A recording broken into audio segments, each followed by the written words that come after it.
กล่าวใส่เสียงกล่าวธรรมะจากเล็กหน่อยเนาะนะโมตัสสะภะคะวะโตอะระหะโตสัมมาสัมพุทธัสสะนะโมตัสสะภะคะวะโตอะระหะโตสัมมาสัมพุทธัสสะนะโมตัสสะภะคะวะโตอะระหะโตสัมมาสัมพุทธัสสะขอนอบน้อมแด่องค์สมเด็จพระสัมมาสัมพุทธเจ้าผู้ตรัสรู้ชอบได้โดยพระองค์เองผู้เป็นบรมครูของเทวดาและมนุษย์ทั้งหลายขอนอบน้อมแด่พระธรรมอันเป็นธรรมที่พระผู้มีพระภาคเจ้าพระองค์นั้นบูชาแล้วเป็นธรรมที่นำสัตว์ผู้ถึงพร้อมด้วยวิชชาและจรณะออกจากทุกข์ขอนอบน้อมแด่หมู่พระอริยสงฆ์ผู้ดำรงอยู่ในมรรคและผลผู้สมบูรณ์ด้วยคุณมีศีลเป็นต้นขอถวายความเคารพพระเถรานุเถระเพื่อนสาธรรมิกทุกรูปทุกองค์ขอโอกาสกล่าวธรรมะขอความสุขความเจริญจงบังเกิดมีแก่ญาติธรรมมุสุขุสุคนมุนินทาวทนัมโพชาขัพพาสัมภวะสุนทรีสารนังปานินังวานีไมหังปีนายตังมะนังขอพระสัทธามันอำไพในห่วงแห่งบงกฎคือพระโอษฐ์ของพระจอมมุนีผู้เป็นที่เพิงของสัตว์ทั้งหลายจงกระทำใจของข้าพเจ้าให้เอิบอิ่มยามหินามายาวัตตินามาโนโยหินาโลโภอะมาโมนิราโสอนุญญาโกโทอาภินิพุตตโตโสพระมโนโสสมโนสัพพิกขุ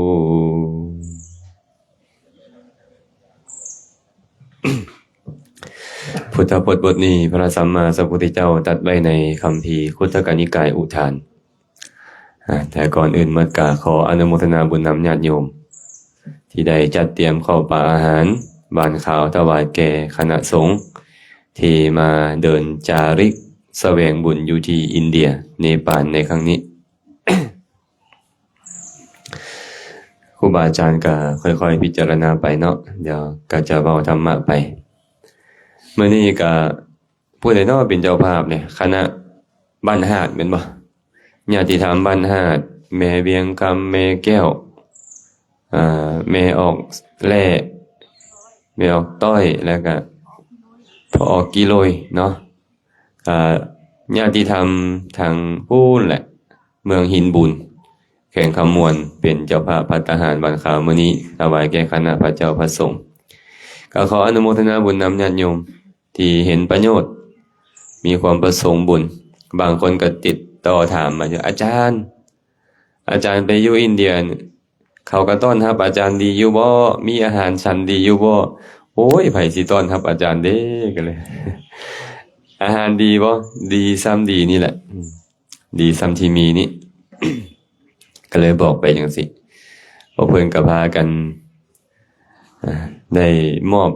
กัปปิยพันธ์มอบมูลค่าให้กับแม่ขาวนางเป็นผู้จัดการออกตลาดไม่ออกหมดสุคนนี่แหละหัวดำหัวดอนแถวนี้แหละพากันเฮ็ดแต่มาทีแรกก็คือบ่คันดอนเนาะไม่ออกศูนย์เนาะลายมือเข้าเริ่มดอนได้เนี่ยมันวุ่นนำอาหารในครูบาอาจารย์ก็ถือว่าพวกเฮาได้ร่วมกันเจริญกุศลอาตมาว่าถ้าหากว่าพวกเฮาใส่ใจได้ดีนะตลอดแสนชาตินี่บ่ต้องคิดกะยาเฮาจะบ่เป็นทาสรับใช้ไปอีกเพราะเฮารับใช้พระสงฆ์เฮาจะมีบริวารหลายห้อมล้อมไปใส่ก็ได้เนาะอาหารหวานข้าวเครื่องอำนวยความสะดวกนี่นะบ่ต้องเว้าฮอดเลยเพราะเฮาได้เฮ็ดอีหยังนี่เฮ็ดกิจหยังนี่เฮ็ดกิจให้ครูบาอาจารย์ได้ไปกราบไหว้สังเวชนียสถานได้ตามระลึกถึงพระพุทธเจ้าได้เฮ็ดกุศลต่างๆตัวเฮาเองก็ได้บำรุงพระสงฆ์ฉะนั้นกุศลที่เกิดขึ้นบ่แม่นของเล็กน้อยอาตมาก็เลยเว้ามานำทางเรื่อยๆว่าอันอื่นมันเป็นผลพลอยได้เด้อแต่ว่ากุศลนี่นะต้องเฮ็ดได้เฮ็ดจังได๋ก็ตามให้กุศลมันเกิดขึ้น คันกุศลบ่เกิดขึ้นนี่ขาดทุนเห็นบ่เมื่อยก็เมื่อยเงินก็ต้องซื้อได้ปีเนาะปียนก็ได้แม่นบ่เงินก็ต้องเสียเมื่อยก็เมื่อยป่วยอีกต่างหากหลายๆคน ถ้าหากมาแล้วยังขาดทุนเติมอีกบุญกุศลบ่เกิดขึ้นนี่โอ้บ่คุ้มค่าเลยหันมาน้อยก็ให้ได้สมน้อยมาดนก็ให้ได้สมดนเนาะมื้อนี้เนื่องจากว่าพวกเฮายังอยู่ที่เมืองราชคฤห์ก็อยากจะเว้าเรื่องราวที่เคยเกิดอยู่เมืองราชคฤห์นี่ให้ฟังน้อยหนึงในสมัยพุทธกาลนะพระสัมมาสัมพุทธเจ้าประทับอยู่ที่วัดเวรุวันกลันทกนิวาปสถานอันเป็นสถานที่พระราชทานเหยื่อแก่กระแตเนาะเป็นวัดแรกของโลกที่พระสัมมาสัมพุทธเจ้ารับจากพระเจ้าพิมพิสารพวกเขาเอาเหล็กกระพาไม่ออกเวียงไปเลยเนาะซื้อหยังแล้วก็เอ้ยไม่ออกเวียงลืมอีกแล้วตะมาไม่ออกฟงเนาะจื้อซื้อบ่ค่อยได้ซื้อคือจีนเพิ่นพากันไปมาแล้วเมื่อวานนี้ ไปเห็นกระแตอยู่เนาะน่าจะเห็นกระแตเห็นลิงอยู่แถวนั้นแหละเป็นบอนที่พระสัมมาสัมพุทธเจ้าแสดงโอวาทปาติโมกข์ครั้งแรก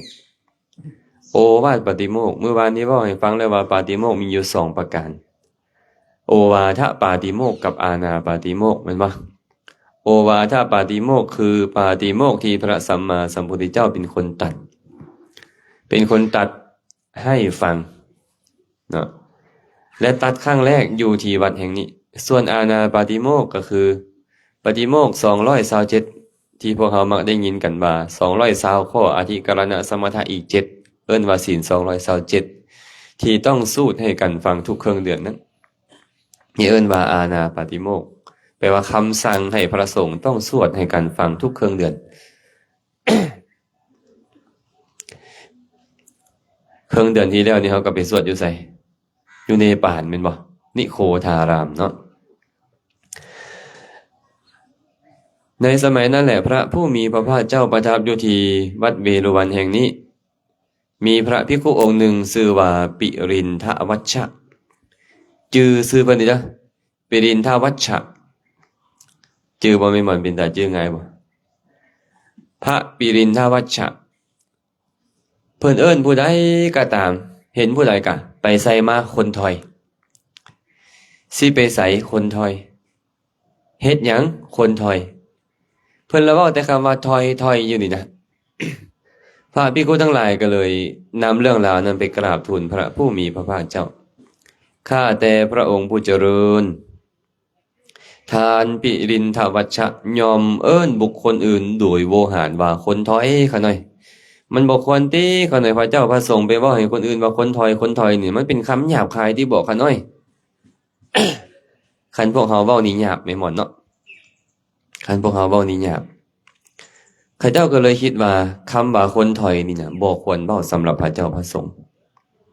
ไปแจ้งพระพุทธเจ้าพระผู้มีพระภาคเจ้าได้สดับรับฟังถ้อยคำของภิกขุทั้งหลายแล้วก็เลยตรัสกับภิกขุรูปหนึ่งว่าดูก่อนภิกขุเจ้าจงไปเฮียกปิรินทวัชชะมาตามคำของเฮาเด้อว่าพระศาสดารับสั่งเฮียกเจ้าพระองค์นี้ก็รับคำโดยข้าน้อยฝ้าวไปพอไปฮอดทานปิรินทวัชชะแล้วก็เอิ้นใส่ว่าอาวุโสปิรินทวัชชะพระศาสดารับสั่งเฮียกหาทานจงไปเฝ้าพระศาสดาตอนนี้ได้ยินแค่ว่าพระพุทธเจ้าเอิ้นไปดีเอิ้นไปให้ก็อย่าเท่าอาตมาก็อยากได้ยินหั่นน่ะเนาะแม่หมอเนาะอยากได้ยินว่าให้พระพุทธเจ้าเอิ้นเฮาหั่นน่ะเอิ้นหาเฮาหั่นน่ะเอิ้นไปดีเอิ้นไปให้ก็อย่าเฝ้าอันนั้นบ่เป็นประเด็นให้ได้เข้าใกล้เพิ่นหั่นน่ะเบิ่งดูนี่เฮาตามมาเนาะ 2,000 กว่าปีแล้วเพิ่นตายก่อนเฮาบ่ทันบ่ทันหลายๆคนไปให้อยู่อันน้ำตาไหลอะนะอยู่บ่แม่นให้แท้ดอกเด้อเป็นน้ำตาซึมอยู่อันสาราวโนทยานตามพระพุทธเจ้าบ่ทันไปเบิ่งพุทธรูปองค์นั่นล่ะฮะเหมือนกับพระพุทธเจ้าหาก็ตายหาก็ใจขาดนี่อาตมาไปเทื่อใดก็อาตมาก็เกิดความปลื้มปิติใจอยู่หั่นน่ะเนาะเกิดความสังเวชใจอีกนึกถึงพระพุทธเจ้าได้ง่ายอาตมาไปหั่นสังเวชนียสถานทั้ง4บ่อนที่ประทับใจหลายก็คือนี่แหละบ่อนปรินิพพาน ฉะนั้นพระปิรินทวัชชะเมื่อได้ยินภิกขุองค์นี้บอกว่าพระศาสดารับสั่งเฮียกหาทาน ก็เฝ้าไปเลยนุ่งสบงทรงจีวรเป็นระเบียบเรียบร้อยเป็นปริมณฑลเข้าไปกราบถวายบังคมพระผู้มีพระภาคเจ้าพระผู้มีพระภาคเจ้าก็ตรัสรับสั่งว่าปิรินทวัชชะได้ยินว่าเจ้ายอมเฮียกคนอื่นเอิ้นคนอื่นโดยโวหารว่าคนถอยแม่นหรือบ่พระพุทธเจ้าถามมันนะ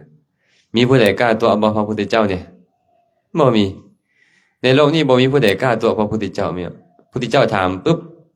ต้องตอบตามความเป็นจริงจะเฮ็ดดีเฮ็ดชั่วมาก็ตามย้อนหยังเพิ่นอธิบายไว้ว่าเพราะพระพุทธเจ้านี่บ่เคยปิดประตูเฮือนใส่ไผคนขอทานสมณะทางใดมาก็ตามบ่เคยปิดประตูเฮือนใส่คนอื่นหมายความว่ายินดีในการให้ปันตลอดเลยอานิสงส์ของการเฮ็ดแบบนี้แหละเลยเป็นเหตุให้บ่มีผู้ใดที่ปฏิเสธพระพุทธเจ้าที่จะตัวพระพุทธเจ้าพุทธเจ้าถามแล้วจะตัวบ่มีว่าซั่นเราก็ตอบตามความเป็นจริงว่าข้าแต่พระผู้เจริญโดยขน้อยยอมเฮียกภิกขุอื่นโดยโวหารว่าคนถอยแท้เอิ้นคนอื่นโดยโวหารว่าคนถอยแท้ว่าซั่นภิกขุทั้งหลายได้ยินพระปิรินทวัชชะเว้าจังซี่ครับพากันเว้าให้เราบ่เหมาะบ่สมบ่ควรเลยทานปิรินทวัชชะนี่นะเป็นหยังคือเว้าจังซี่ว่าซั่นตอนหน้าพระศาสดาเจ้าก็ยังเว้าว่าคนถอยเนาะ พระผู้มีพระภาคเจ้าก็เลยตรัสสั่งกับภิกขุทั้งหลายแบบนี้ว่าภิกขุทั้งหลายทานทั้งหลายอย่าได้ตำหนิปิรินทวัชชะเลยด้วยว่าทานปิรินทวัชชะนี้เกิดในตระกูลของพราหมณ์โดยบ่เจือกับชาติอื่นเลยตลอด500ชาติติดต่อกัน500ชาตินี่แหละเราเกิดในตระกูลพราหมณ์ตลอดแม่ไม่หมดเลยลองคิดเบิ่งมันเกิดติดต่อกัน500ชาติและคำเว้าแบบนี้มันเว้าทุกชาติเว้ากับคนไส้หั่นนะคนถอยอยู่แบบเนี้ย500ชาติติดต่อกันบ่เกิดเป็นอย่างอื่นเลย500ชาติ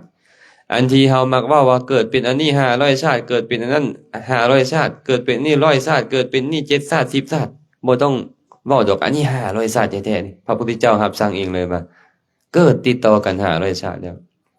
โวหารว่าคนถอยนี่มันก็เลยติดอยู่ในขันธสันดานของเรามาตลอดว่าซั่นมันเป็นวาสนา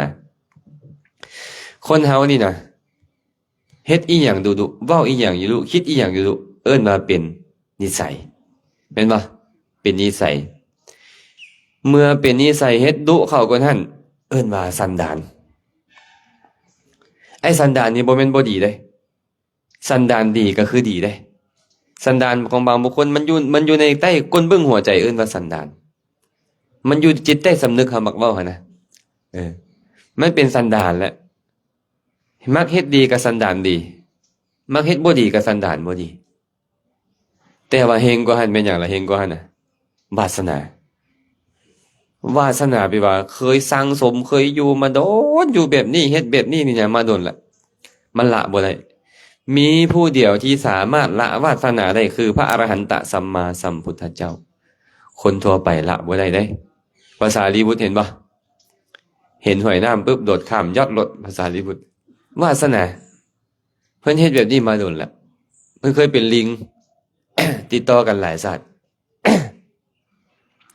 อุปนิสัยของลิงก็ยังมีอยู่การสั้นเห็นจัวตั้มโดดนี่โดดหันธรรมดาเมื่อวานนี้เราไปวัดเวรุวันแล้วก็ยังว่าถามเราบ่แม่นเจ้าเจอหมู่เจ้าบ่ตั้มแล้วก็ยิ้มคือสิตอบว่าแม่นแล้วแหละผู้ชม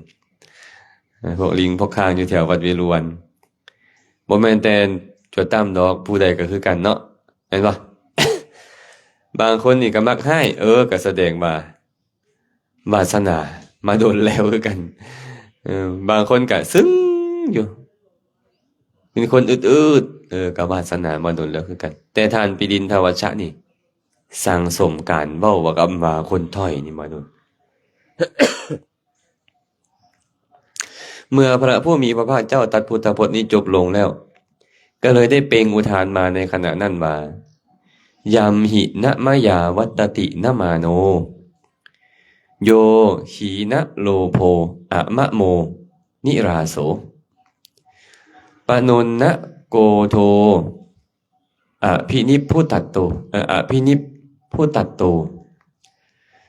โสพรามโนโสสมโนสะภิกขุแปลว่ามารยาคือความลอกลวงความคดไอ้มารยาเป็นความลอกลวงหรือความคดของใจนี่นะมานะคือความถือเนื้อถือตัวบ่มีอยู่ในบุคคลใดหรือขออภัยยอมเป็นบ่เป็นไปในบุคคลใดบ่มีอยู่บ่เป็นไปอันเดียวกันเนาะบุคคลใดมีความโลภสิ้นไปแล้วเป็นผู้ที่บ่ยึดถือว่านี่เป็นของเฮาและเป็นผู้คลายความหวังเสียแล้วหมดหวังแล้วบุคคลนั้นถอนความโกรธขึ้นได้แล้วเป็นผู้เย็นสนิทอย่างยิ่งบุคคลนั่นแหละชื่อว่าเป็นพราหมณ์บุคคลนั้นชื่อว่าเป็นสมณะบุคคลนั้นชื่อว่าเป็นภิกขุ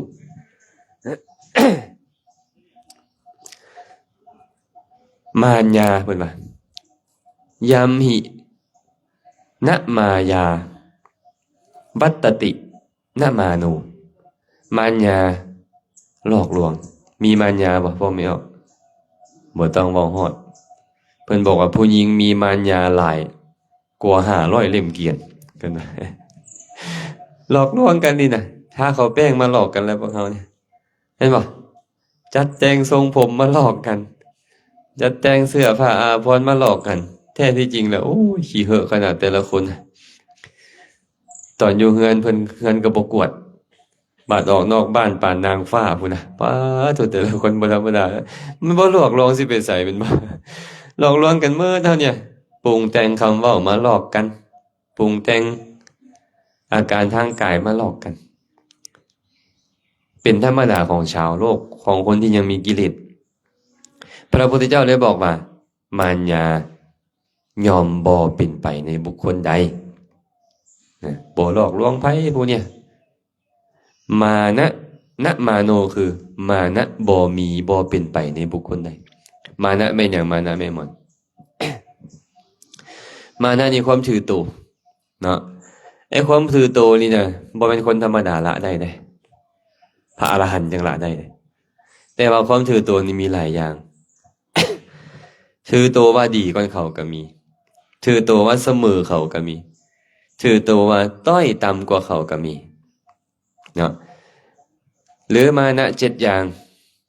มานะความถือตัวละบ่ได้ไปเทียบกับไผ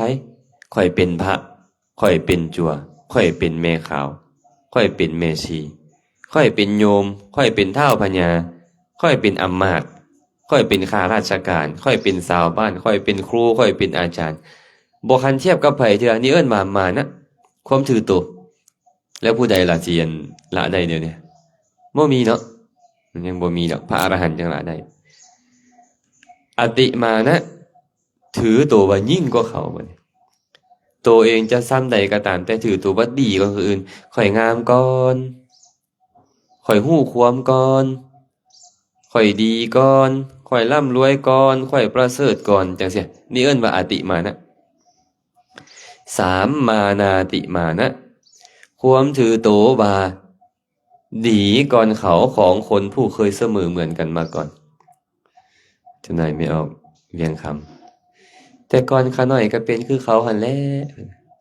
ยกจอกตำจอกอยู่แต่ขาน้อยดีแล้วเดี๋ยวนี้น่ะเวลาเว้าคือได้15มื้อ เห็นก่อนเก่าก็บ่ได้อีกได้นี่ได้ อันนี้คนที่เคยเสมอกันแต่ภายหลังมาตัวเองดีขึ้นอย่างเช่นอาจารย์ CA เนาะเราเหลียวเห็นเด็กน้อยขี่รถจักรล้อกินเหล้าซุมแซวกันแล้วก็โอ้ยแต่ก่อนเขาน้อยก็เป็นแนวนี้แหละแต่เดี๋ยวนี้ดีแล้วนะเห็นป่ะอันนี้ก็นามานาติมานะ เนาะบ่แม่นแต่อาจารย์ CA เด้อาจารย์แก่นคำก็บ่ธรรมดาเด้4โอมานะบัดนี้โอมานะแปลว่าความถือตัวว่าต้อยต่ำกว่าคนอื่นบางเทื่อตัวเองดีก็คนอื่นซ้ำบางเทื่อตัวเองก็คือกันกับเขานั่นแหละแต่ตัวเองมาถือตัวเองว่าข่อยบ่รวยคือเขาข่อยบ่งามคือเขาข่อยบ่ดีคือเขาข่อยบ่ประเสริฐคือเขาไอ้แบบเนี้ยเอิ้นว่าโอมานะ บ่แม่นถือตัวแล้วต้องยิ่งกว่าเขาบ่แม่นได้ถือตัวว่าบ่ทอเขาก็เอิ้นว่ามานะคือกันโอมานะ5อธิมานะถือตัวว่าตัวเองได้บรรลุคุณธรรมบัดนี้โอ้ข่อยโสดาบันแล้วเขายังบ่แม่นข่อยสกทาคามีแล้วเขายังบ่แม่นข่อยเป็นผู้บรรลุคุณธรรมแล้วพวกเขายังบ่แม่นแม่นบ่เคยเป็นแบบนี้บ่ไอ้แบบนี้จะเกิดขึ้นกับผู้ที่เจริญศีลสมาธิปัญญาอย่างถูกต้องแต่ว่าถึกวิปัสสนูปกิเลสนี่ครอบงำสมมติว่านั่งสมาธิตัวเองมีศีลดีนั่งสมาธิไปเจริญวิปัสสนาขึ้นมาโอ้ปัญญามันตามเห็นความเกิดความดับของสังขารบึดหนึ่งศรัทธาตัวเองมีกำลังแม่นแล้วค่อยบรรลุแล้วส่วนคนอื่นยังบ่บรรลุแต่ยังบ่ได้ละกิเลสยังเลยแต่สำคัญผิดว่าตัวเองบรรลุนี่เอิ้นว่าอธิมานะเนาะ6อัศมิมานะความถือโตว่าเป็นโตเป็นตนคล้ายๆกับมิจฉาทิฏฐิเลยได้มิจฉาทิฏฐิคือความเห็นผิดเลยว่านี่เฮานี่ของเฮาแต่ว่าอัศมิมานะนี่คือความถือว่าเป็นโตเป็นตนถือว่าขันธ์ห้าเป็นข่อยเป็นโตเป็นตนขึ้นมาเนาะโอ้ยถูกเลยตัวนี้เนาะถูก สุดท้ายเป็นอย่างล่ะมิจฉามานะมิจฉามานะคือความถือตัวผิดอย่างเช่นแม่หมอนกินเหล้าเก่งคอทองแดงก็ถือตัวโอ้ยนางเวียงว่าสิทอขะน้อยกิน2-3 จอกก็เมาแล้วนางเวียงน่ะขะน้อยนี่โอ้ยหมดเป็นลังกันยังบ่เมาอยู่อันนี้เอิ้นว่าถือตัวผิดอันพวกวัยรุ่นก็คือไปนำกันมื้อนั้นแม่นผู้ใดเปิดก่อนก็กูนี่ตัวเป็นคนเปิดก่อนนั่นน่ะสู้ไปอยู่ไสนะอันตีกันล่ะเพิ่นเก่งกว่าหมู่ ความหมายนะเพิ่นเว้าเพิ่นถือตัวนะไอ้แบบนี้น่ะ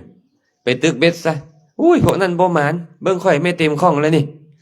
อันนี้ก็ถือตัวในสิ่งที่ผิดเนาะแบบนี้เป็นต้นเอิ้นว่ามิจฉามานะมานะทั้งหมดนี้บ่มีอยู่ในทานผู้ใดเพิ่นว่าโยถีนะโลโภบุคคลใด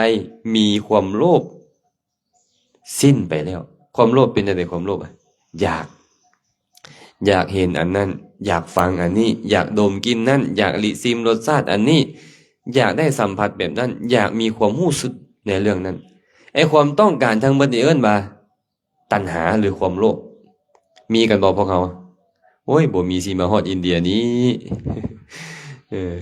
ก็ตัณหาเนี่ยแหละมันพามาแต่ว่ามันพามาเฮ็ดดีก็ยังใครเนาะพามากราบไหว้พระเจ้าพระสงฆ์กราบไหว้สังเวชนียสถานพามาตามระลึกถึงพระพุทธพระธรรมพระสงฆ์ดีไอ้ตนความโลภมันบ่ดีแต่ว่ามันเป็นปัจจัยให้เฮาได้เฮ็ดดีนี่เอิ้นว่าความโลภสิ้นไปในใจของบุคคลใดแม้นผู้ใดกำจัดความโลภได้อนาคามีมรรคกำจัดความโลภในกามมรรคคุณ5ได้แต่อรหัตตมรรคได้จึงคอยกำจัดความโลภในภพตัณหาในภพเนี่ยรูปตัณหาอารูปตัณหาต้องอรหัตตมรรคจึงกำจัดได้เนาะพระองค์ตรัสอีกว่าอะมะโมแปลว่าบ่ยึดถือว่าเป็นของเฮาบ่ยึดถือสิ่งใดๆว่าเป็นของเฮาแม้นผู้ใดละความยึดถือได้พระโสดาบันละความยึดถือด้วยอำนาจของทิฏฐิได้แต่อรหันตมรรคเท่านั้นจะละความยึดถือด้วยอำนาจของตัณหาละความถือว่าเป็นตัวเป็นตนคือมานะได้ ต้องแบบนั้นเนาะนิราโสบ่เนี่ยเป็นผู้คลายความหวังบ่มีความหวังแล้วเพิ่นว่าแม้นผู้ใดบ่มีความหวังพวกเขายังมีความหวังกันบ่ฮะหวังอยากเป็นนี่เป็นนั่นยังได้นี่ได้นั่นแม่นบ่หวังอยากเฮ็ดนี่เฮ็ดนั่นมีแบบนี้แบบนั้นแม่นหยังคือเป็นชื่อของความหวังตัณหานั่นเองความอยากความต้องการนั่นน่ะเนาะแต่ว่าอีกชื่อนึงจากความโลภว่าเป็นความหวังบ่มีในบุคคลใดคลายความหวังได้แล้วปนุนนะโกโทบุคคลใดถอนความโกรธได้แล้วแม่นหยังถอนความโกรธได้ต้องอนาคามีมรรคได้ถึงถอนความโกรธได้เป็นบ่อนาคามีมรรคยังบ่เกิดขึ้นบ่สามารถถอนความโกรธได้เด็ดขาดฉะนั้น อนาคามีมรรคจึงเป็นธรรมถอนความโกรธอภินิพพุตัตโตบุคคลใดเป็นผู้เย็นสนิทอย่างยิ่งแม้นผู้ใดเย็นสนิทอย่างยิ่งพระอรหันต์นั่นแหละผู้บรรลุนิพพานแล้วนั่นแหละเย็นสนิทโสภรามโนผู้นี้ชื่อว่าเป็นผู้ลอยบาปแล้วโสสามโนผู้นี้ชื่อว่าเป็นผู้สงบแล้วโสสะภิกขุกับโสภิกขุอันเดียวกันบุคคลนี้ชื่อว่าภิกขุแสดงว่าพระอรหันต์จะเอิ้นว่าภิกขุในธรรมวินัยนี่แท้ๆคือพวกอาตมานี่เป็นเพียงสมมุติซื่อๆบ่แม่นภิกขุแท้ ภิกขุที่แท้จริงก็คือเห็นภายในวัฏสงสารเรียบร้อยแล้วเจริญกุศลจนบรรลุอรหัตตมรรคแล้วเพราะว่าทานพระปิรินทวัชชะเป็นพระอรหันต์แล้วเพิ่นบ่มีมารยาสาไถแน่นอนเพิ่นบ่มีความถือเนื้อถือตัวแล้วละความโลภได้แล้วเป็นผู้บ่ถือว่าเป็นตัวเป็นตนเป็นเขาเป็นของเฮาแล้วสิ้นความหวังแล้วและถอนความโกรธได้แล้วเป็นผู้เย็นสนิทอย่างยิ่งทานพระปิรินทวัชชะจึงชื่อว่าเป็นพราหมณ์ผู้ลอยบาปที่เมิดแล้วบ่มีบาปในใจแล้วเป็นสมณะผู้สงบอย่างยิ่งและเป็นภิกขุผู้เห็นภัยในทุกสิ่งทุกอย่างในการเวียนตายเวียนเกิดอย่างยิ่งเลยนี่เอิ้นมาภิกขุเนาะนี่เป็นพุทธอุทานที่พระผู้มีพระภาคเจ้าตรัสเอาไว้อยู่ที่วัดเวรุวันนั้น นะขอเล่าเรื่องราวของทานปิรินทวัชชะเพิ่มเติมให้ฟังหน่อยหนึ่งทานพระปิรินทวัชชะนี่นะเคยไปอยู่แถวเงื้อมเขาแถวภูเขาคิชกูฏแถวนี้ได้ที่เขาจะไปนี่แหละเพิ่นกับไปอยู่แถวภูเขานี่เพิ่นกับไปให้คนชำระไปซอยทางนะเพราะว่าพระนี่ตัดต้นไม้ผ้าของเขียวเป็นอาบัติปาจิตตีขุดดินก็เป็นอาบัติปาจิตตีเพิ่นก็เลยให้คนวัดผมตอนนั้นยังบ่คันมีคนวัดให้คนไปซอยพระเจ้าพิมพิสารจอมทัพเสนามคตไปเห็นพระปิรินทวัชชะก็เลยถามว่าพระคุณเจ้าเฮ็ดหยังน้อกันหน่อยมหาบพิตรอาตมากำลังสำระเงื่อมเขาจะเฮ็ดที่อยู่ข้าสั้นข้าน้อยขอถวายคนวัดได้บ่เพิ่นว่าขอถวายคนงานได้บ่พระปิรินทวัชชะก็เลยบอกว่าอาตมาพระบ่รับพระนี่นะรับคนเป็นอาบัติทุกกฎเลยรับสัตว์เลี้ยงเป็นอาบัติเลยรับหมารับแมวมาเลี้ยงนี่รับงัวรับควายรับดินดอนตอนหญ้าเป็นอาบัติหมดรับบัตรละได้คันเขาถวายวัดบ่เป็นหยังคันว่าขอถวายดินให้อาจารย์เด้อรับเป็นอาบัติดินนั้นใส่สวยบ่ได้โอ้สำคัญเนาะพระนี่ก็ได้เนาะรับสระน้ำรับเมืองก็บ่ได้นอกจากว่ารับน้ำใส่สอยน้ำให้ได้ฉะนั้นท่านพระปิรินทวัชชะก็เลยปฏิเสธว่าอาตมายังบ่รับเดี๋ยวจะไปถามพระพุทธเจ้าก่อนว่าเพิ่นอนุญาตบ่ข้าสั้นขอพระคุณเจ้าจงถามพระผู้มีพระภาคเจ้าพระปิรินทวัชชะอยู่เมืองราชคฤห์พระพุทธเจ้าประทับอยู่วัดเชตวันห่างกันจากโยชน์45โยชน์ไปถามพระพุทธเจ้าหลังจากถามพระพุทธเจ้าแล้วก็กลับมาบอกมหาบพิตรพระพุทธเจ้าอนุญาตคนวัดเลยเด้อพระพุทธเจ้าปรารภเรื่องนี้แหละอนุญาตคนวัดคันว่าญาติโยมมาถวายคนวัดได้บัดเนี่ยคันถวายถ้าทำไส้บ่ได้คันน้อยขอถวายไว้ยาว่าจะก่อนขอถวายคนวัดช่วยเหลือวัดมาเด้อคันน้อยเอาสมมุติว่ามีคนนึงมีศรัทธาไปจ้างผู้นึงเลยให้มาช่วยเหลือวัดทับได้ทับคนวัดได้เนาะพระราชาก็เลยลืมบัดเนี่ยทับคำเว้าของตัวเองแล้วลืมผ่านเวลาไป500มื้อโดนบ่500มื้อนี่ปีหนึ่งปีปลายแม่นบ่ปีครึ่งพุ่นติบ่เนาะ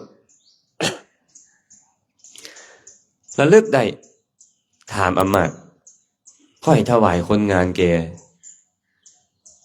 พระคุณเจ้าปิรินทวัชชะแล้ววะบ่พระราชาเขาเรียกหลายเนาะเรียกบ้านการเมืองการสู้รบตบมือการป้องกันดูแลการบริหารไฟฟ้าราษฎรเขาเรียกหลายเนาะไม่ออกเวียงนี่หลายบ่ขนาดซ้ำไม่ออกเวียงกันยังหลายบ่แฮงเลยนี่เคลียร์เวลามาอินเดียกันยังยากเลยคิดเบิ่งว่าพระราชากับเจ้าสิซ้ำได้เนาะอามาตย์ก็เลยบอกว่ายังค่ะน้อยมันผ่านมาจากมือแล้ว500มื้อแล้วค่ะ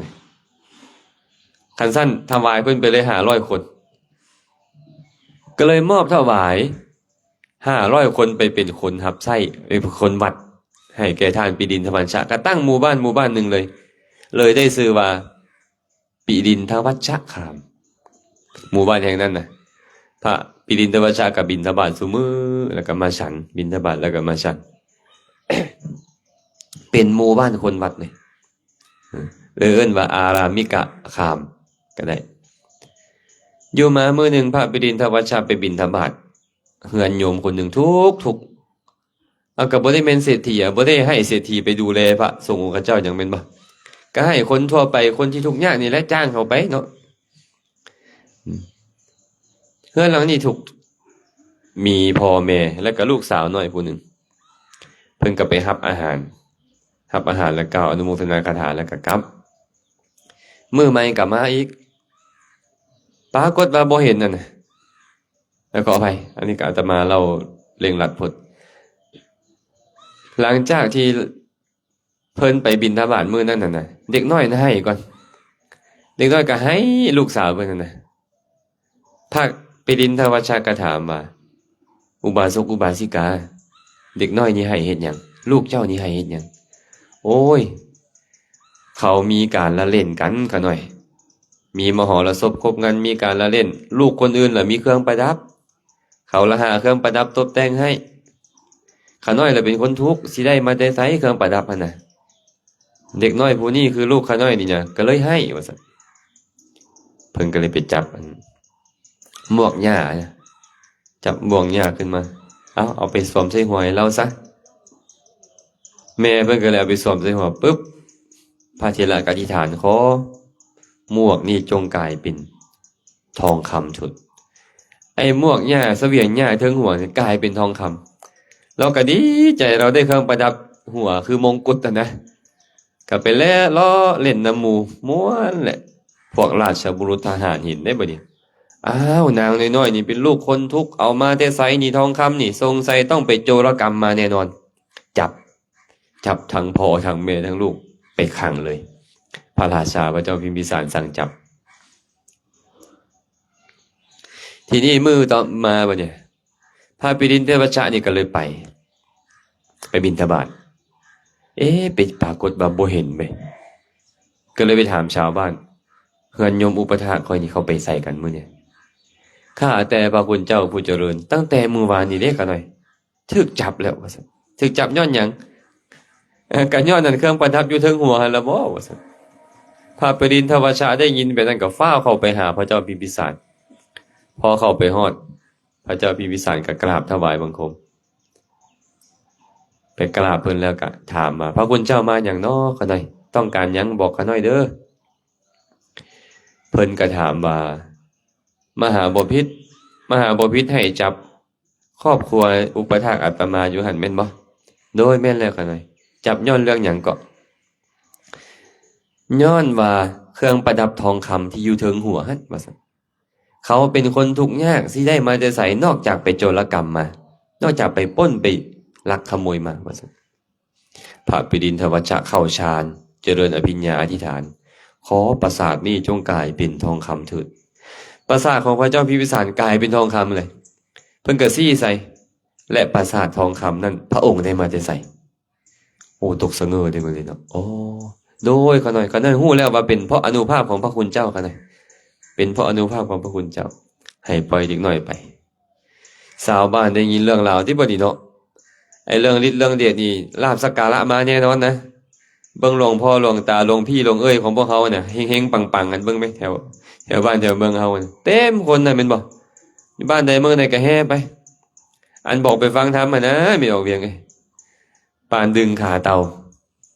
บาดเฮงๆปังๆมีฤทธิ์มีเดชนึงโว้ยแล่นกันไปเป็นไปนั่นบ่ไม่ออกฟง อันนี้คือกันไปแหละชาวบ้านก็พากันไปแล้วบ่เลื่อมใสเนาะมีฤทธิ์มีเดชแสดงฤทธิ์โดยประการต่างๆได้เอาพวกเภสัชเนยใสน้ำมันน้ำผึ้งน้ำอ้อย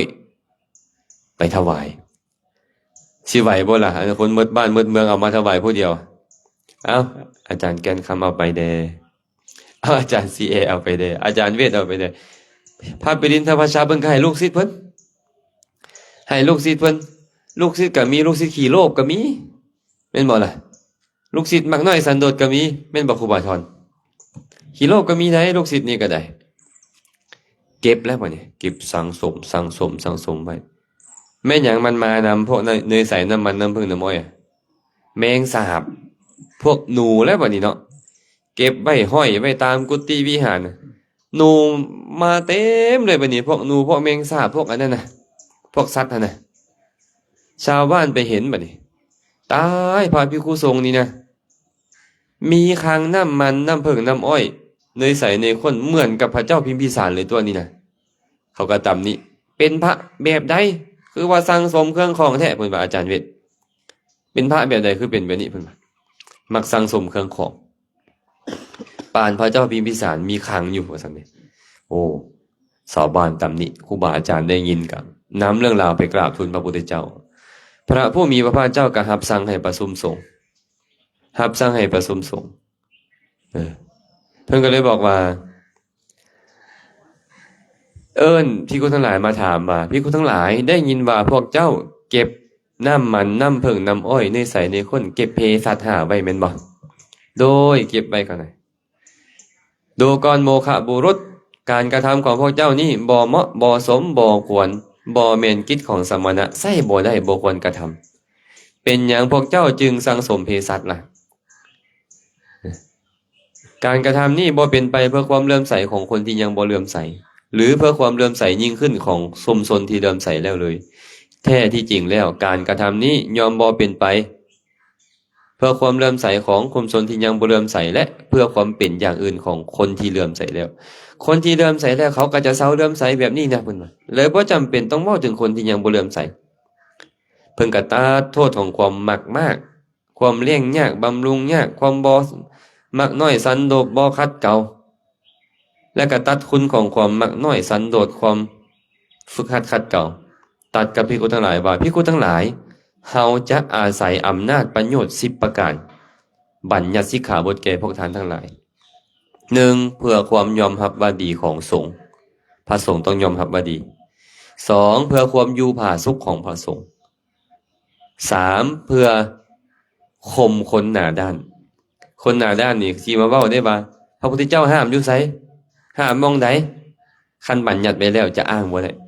4. เพื่อความอยู่ผาสุกของภิกขุผู้มีศีลเป็นที่ฮัก 5. เพื่อป้องกันอาสวะอันจะบังเกิดขึ้นในปัจจุบันนี้อาสวะแม่นหยังอาสวะเครื่องมัวเมาเฮ็ดให้พระมัวเมาหรือโทษทั้งหลายถูกทุบตีก็มีบางอย่างแม่นบ่ที่ขาบทคันบ่ห้ามไว้ถูกด่าว่าถูกติฉินนินทาถูกจับกุมคุมขังก็มีถูกฆ่าถูกแกล้งก็มีแต่จะป้องกันอาสวะอันจะบังเกิดขึ้นในปัจจุบัน 6. เพื่อกำจัดอาสวะอันจะบังเกิดขึ้นในอนาคตคันห้ามแล้วอนาคตก็จะบ่มี 7. เพื่อความเลื่อมใสของคนที่ยังบ่เลื่อมใสคนที่เขายังบ่เลื่อมใสเขาได้เห็นอาการของพระภิกขุโอ้มักน้อยสันโดษเนาะเขาก็จะเลื่อมใส 8. เพื่อความเลื่อมใสยิ่งขึ้นของคนที่เลื่อมใสแล้วคนที่เขามีศรัทธาเลื่อมใสอยู่แล้วเห็นอาการของพระภิกขุนี้มักน้อยสันโดษสงบสำรวมเขาก็จะเลื่อมใสยิ่งขึ้นไปเนาะ 9. เพื่อความตั้งมั่นของพระสัทธรรมถ้าว่าเพิ่นบ่บัญญัติสิกขาบทสัทธรรมบ่ตั้งมั่นแนวศาสนานี้อยู่บ่ได้นะศาสนานี้อยู่บ่ได้เด็ดขาดคันบ่มีวินัยนี่นะฉะนั้นวินัยจึงเป็นอายุของศาสนาเห็นว่าพระอรหันต์500องค์สังฆายนาอยู่สั้นทำสัตตบัญคูหาเนี่ยเว้าพร้อมกันเลยว่าพวกเขาจะสังฆายนาวินัยก่อนเพราะเหตุใดวินัยโยนามะศาสนัสสะอายุวินัยเยทิเตศาสนังทิตังโหติเพราะว่าวินัยเป็นอายุของพระศาสนาเมื่อพระวินัยคงอยู่ศาสนาจะคงอยู่คันบ่มีวินัยละเป็นไปหลายต่างหมดครูบาอาจารย์พระสงฆ์สามเณรแม่นบ่คันมีวินัยมีข้อปฏิบัติศาสนายังอยู่เอาและถึงจะบ่มีการบรรลุมรรคผลนิพพานอีหยังแล้วก็ตามแต่ว่าคำสอนจะยังอยู่พวกเขาก็เลยพยายามรักษาวินัยกันสั่งสอนแนะนำบอกกล่าวสรรเสริญวินัยรักษาวินัยกันสรรเสริญผู้รักษาวินัยกันเพื่อหยังเพื่อความตั้งมั่นของพระสัทธรรมของพระศาสนานี่สุดท้ายได้ล่ะเพื่ออนุเคราะห์พระวินัยเพื่ออนุเคราะห์วินัยก็คือเพื่ออนุเคราะห์ปหานวินัย เพื่ออนุเคราะห์การประหารกิเลสคันพระองค์แสดงวินัยห้ามเอาไว้แล้วนี่นะสิ่งที่จะเป็นเหตุให้ความโลภความโกรธความหลงมันเกิดขึ้นนี่มันน้อยลงเนี่ยเนื่องจากวินัยไปห้ามแล้วประหารวินัยคือญาณปัญญาจะมาประหารกิเลสเนี่ยมันก็เกิดขึ้นได้ง่ายและก็ตัดกับภิกขุทั้งหลายว่าเภสัชอันควรแก่ภิกขุไข่คือน้ำมันน้ำเพิ่งเนยใสเนยข้นน้ำอ้อยเนี่ยภิกขุหับประเคนแล้วเก็บไว้ได้7 มื้อเป็นอย่างยิ่งถ้าเกิน7 มื้อไปเป็นอาบัติปาจิตตีที่ต้องสละทิมเอิ้นว่านิสสกิยะปาจิตตีนี่เป็นสิกขาบทที่เกิดขึ้นเพราะท่านพระปิดินทวัชชะอยู่เมืองราชคฤห์นี่เองเนาะท่านพวกเขามาเมืองราชคฤห์อันใดที่เขาจะพอตามระลึกถึงได้พวกเขาก็จะมาเว้าสู่กันฟังแบบนี้เนาะก็คงจะพอสมควรมื้อนี้นำเรื่องของท่านปิดินทวัชชะมาเรามากล่าวสู่กันฟังอย่าลืมซื้อเพิ่นเด้อทานคนถอยอย่าเว้าจังซี่ได้ทานปิดินทวัชชะที่มีโวหารว่าคนถอย ชื่อหยังบ่ได้ชื่อว่าคนถอยนะอะไรเนาะก็คงจะพอสมควรขออนุโมทนาบุญนำญาติโยมมื้อสุขสุขคนขอให้บุญกุศลที่เกิดขึ้นในครั้งนี้จงเป็นภารวะปัจจัยอุปนิสัยตามทรงให้ทุกคนทุกท่านจงมีสติมีปัญญาญาณในการจะแทงตลอดพระสัทธรรมคำสั่งสอนของพระสัมมาสัมพุทธเจ้าได้บรรลุถึงมรรคผลนิพพานในอนาคตการอันใกล้นี้โดยทั่วกันทุกท่านทุกคนเทอ